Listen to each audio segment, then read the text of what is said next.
الترجيحية الأولى للعراق. السر علي والتسديد والهدف بنجاح، يضعها على يسار حارس المرمى هارون، يضع وكرة يابانية عن طريق اللاعب كوماتا.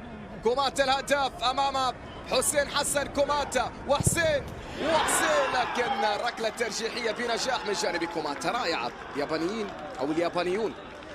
أمام هارون سجاد مهدي على تنفيذ الركلة الترجيحية العراقية. سجاد يا فنان، يا رائع، يا رايق، يا سجاد، يا مهدي. رائعة كانت، يا سريعة. كوداي سانو أمام حسين حسن. سانو وحسين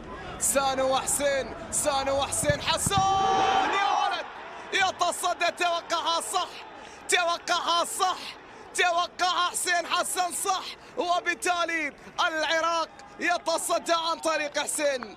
العراق سجل هدف وصنع هدف الآن في ركلات الترجيح. علي جاسم يمينية علي،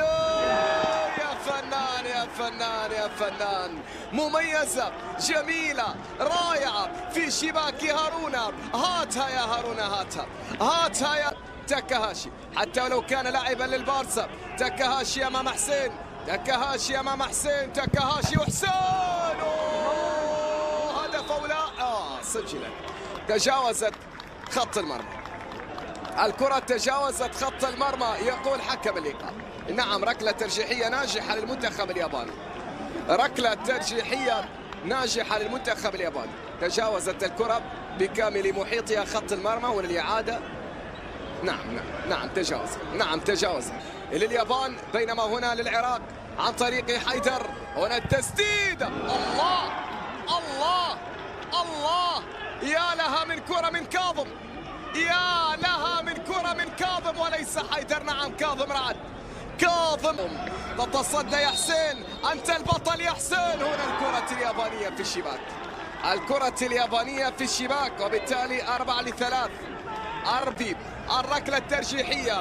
هل هي ركلة العبور يا عبد الرزاق؟ هل هي ركلة العبور؟ هنا جول. الله، نعم، العراق إلى النهائي. نعم، الليوث إلى نهائي بطولة كأس آسيا للشباب للمرة السابعة في تاريخ العراق.